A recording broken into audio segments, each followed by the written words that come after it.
Ya, pemirsa, sebelum melanjutkan dialog hari ini, rekan Doni De Keizer akan terlebih dahulu menyampaikan sejumlah data. Doni, silakan. Terima kasih, Poppy. Ya, pemirsa, sawit adalah penyumbang devisa terbesar bagi Indonesia. Sawit juga masih menjadi salah satu komoditas ekspor utama kita. Dan tidak hanya itu, industri ini mampu menyerap lebih dari 20 juta tenaga kerja, baik di sektor hulu sebagai petani maupun di sektor hilir. Kita simak datanya berikut ini, pemirsa. Seberapa besar kontribusi sawit, khususnya industri sawit terhadap PDB kita, yaitu sebesar 3,5%. Sedangkan terhadap devisa kita mencapai 20,22 miliar US dollar di tahun 2019. Untuk yang saya sampaikan tadi, ternyata sektor sawit ini mampu menyerap tenaga kerja yang luar biasa besar. Di sektor hulu sendiri, tenaga kerja industri sawit ini lebih dari 7 juta petani. Sementara di sektor hilirnya mencapai 16 juta orang yang terlibat. Nah, pemirsa, untuk lapangan usaha dengan pertumbuhan terbaik, kita bisa saksikan datanya berikut ini yang kami himpun dari Badan Pusat Statistik, yaitu di sektor pertanian, kehutanan, dan perikanan, yaitu 16,24%, sementara di bidang infokom 3,44% dan pengadaan air 1,28%. Ini membuktikan bahwa sektor pertanian, kehutanan, dan perikanan ini menyumbang terbesar. Nah, sementara lapangan usaha dengan pertumbuhan terbaik, pemirsa, kalau kita simak data dari BPS berikut ini, kuartal 2020 year on year, infokom di 10,88%, pengadaan air 4,56%, jasa kesehatan 3,71%, real estate di 2,30%, sementara sektor pertanian, kehutanan, dan perikanan di 2,19%. Ya, pemirsa, lalu bagaimana dari sisi produksinya? Kita simak datanya berikut ini. Produksi CPO dan CPKO tahun 2020 di bulan Januari sebanyak 3,81 juta ton. Kemudian Februari dan Maret mengalami penurunan, naik kembali di bulan April di 4,04 juta ton, turun sedikit di bulan Mei dan di bulan Juni tahun 2020 di 4,51 juta ton. Lalu bagaimana dengan pasar domestik dari kelapa sawit, pemirsa? Kita lihat ini termasuk konsumsi kelapa sawit dan juga produksi atau turunan produknya ya. Di tahun 2020 dari bulan Januari ada di angka 1,49 juta ton, naik di bulan Februari, turun sedikit di bulan Maret di 1,51, bulan April dan Mei mengalami penurunan hingga bulan Juni ini masih pertengahan tahun, pemirsa, di angka 1,33 juta ton. Nah, sementara bagaimana kalau kita lihat dari sisi ekspor CPO itu sendiri, termasuk ekspor produk-produk turunannya sepanjang tahun 2020. Di bulan Januari, ekspor CPO kita di 2,39 juta ton, naik terus sampai bulan Maret. Di bulan April mengalami penurunan di 2,65 juta ton, turun lagi bulan Mei, tetapi di bulan Juni pertengahan tahun 2020 naik di 2,76 juta ton. Sementara kenaikan ekspor produksi sawit, kalau kita lihat dari negara-negara tujuan per bulan Juni 2020, ya, India naik 52% sebanyak 583 ribu ton. Negara-negara di Afrika naik 43,3% dengan jumlah 271 ribu ton. Tiongkok 33% sebanyak 440 ribu ton. Pakistan 32%, 203 ribu ton.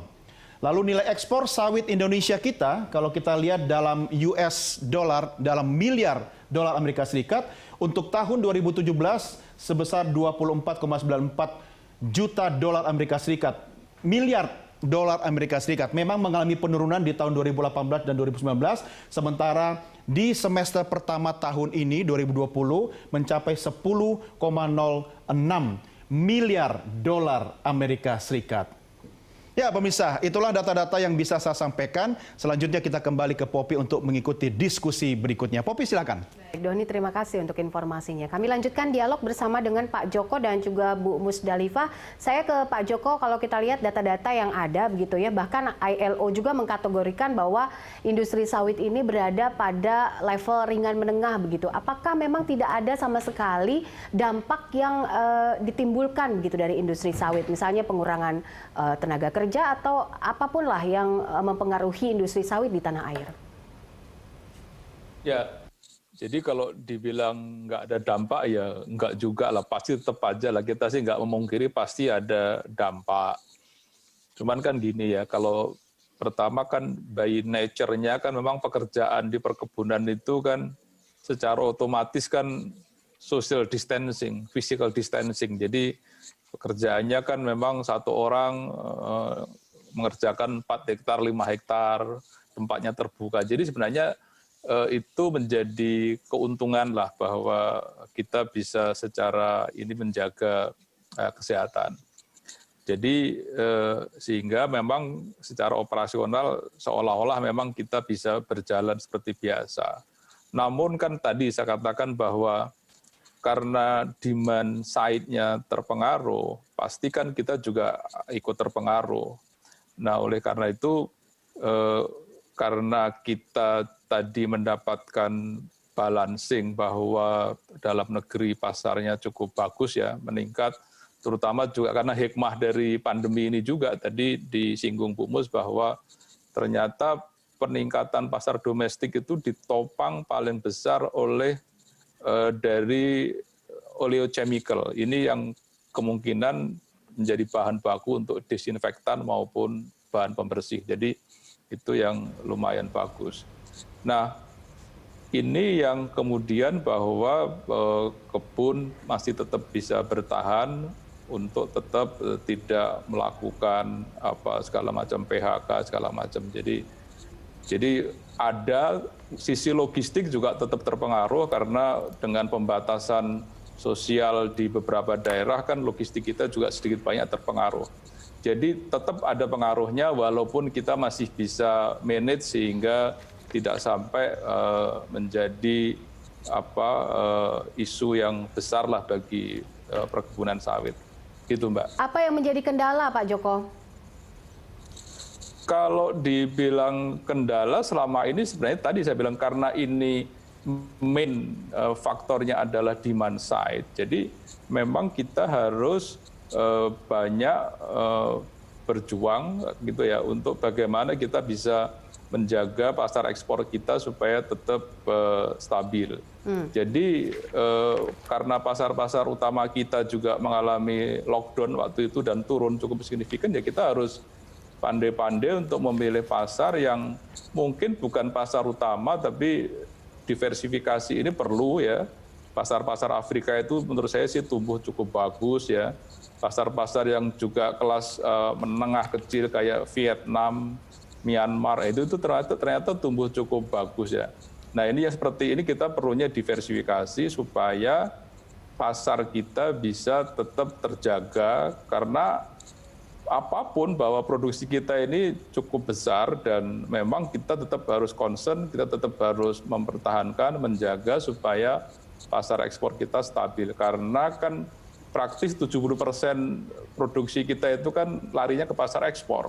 Kita meningkatkan pasar domestik, tapi kan tidak bisa langsung jam sampai kemudian tinggi kan. Memang sekarang sudah 30% lebih lah, mungkin sekitar 33% gitu ya. Tapi kan hampir 70% kan tetap masih harus diekspor dan itu juga penting karena itu kan yang tadi Anda bilang devisa kita kan setengah tahun ini sudah 10 miliar itu karena ekspor. Kalau kita nggak ekspor, kita nggak punya devisa. Kalau kita nggak ekspor, kita nggak bisa punya dana untuk mensupport industri ini melalui pungutan di BPDP. Itu kan semua kan karena ekspor. Kalau ekspor kita anjlok kan ya pungutannya turun, income-nya dolarnya turun. Jadi kita mesti benar-benar harus pandai-pandai membalans supaya pasar ekspor kita yang dominan ini harus tetap dijaga dengan baik. Baik, ekspor ya, kuncinya ekspor. Nah ini kalau bicara soal bagaimana meningkatkan kinerja ekspor, Bu Musdalifah, apa yang dilakukan, apa strategi ke depannya, apakah perluasan pasar tadi yang seperti dicatat oleh Pak Joko, jangan hanya ke pasar utama saja, tapi juga menciptakan pasar-pasar baru. Apa saja yang sudah dilakukan oleh pemerintah? Terima kasih Mbak Popi. Tentu saja perluasan pasar itu penting sekali. Selain itu juga kita harus mendistribusikan atau mengkomunikasikan info-info yang positif tentang kelapa sawit di negara kita, karena kan banyak sekali negatif info yang akhirnya yang kita khawatirkan akan menghambat upaya-upaya kita untuk melakukan perluasan pasar.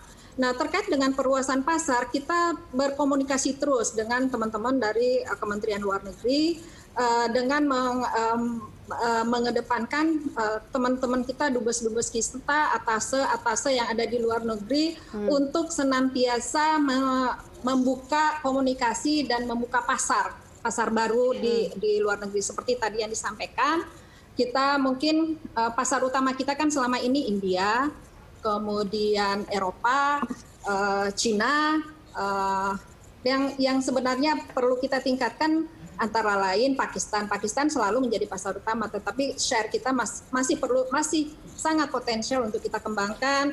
Kemudian Bangladesh, tadi sudah disampaikan Afrika, ada Vietnam, Myanmar, dan juga ke negara-negara seperti Rusia dan lain-lain, Turki dan lain-lain. Itu semuanya kita senantiasa mengkomunikasikan melalui dubes-dubes kita kerjasama. Pada saat dubes akan segera ditugaskan, biasanya mereka akan dibekali informasi-informasi untuk kelapa sawit untuk pemasarannya di negara-negara mereka. Nah, ini yang sudah dilakukan pemerintah. Selain itu, yang kita senantiasa komunikasikan, kita memberikan informasi-informasi positif kelapa sawit kita, informasi bagaimana kita melakukan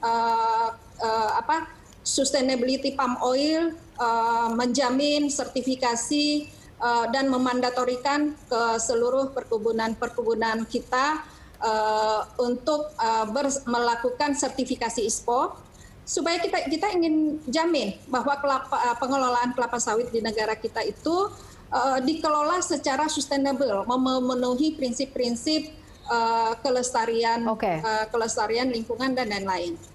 Ini yang kita lakukan. Oke, baik. Nanti kita akan membahasnya kembali pemirsa dalam segmen selanjutnya. Kami jeda sebentar, tetaplah bersama kami.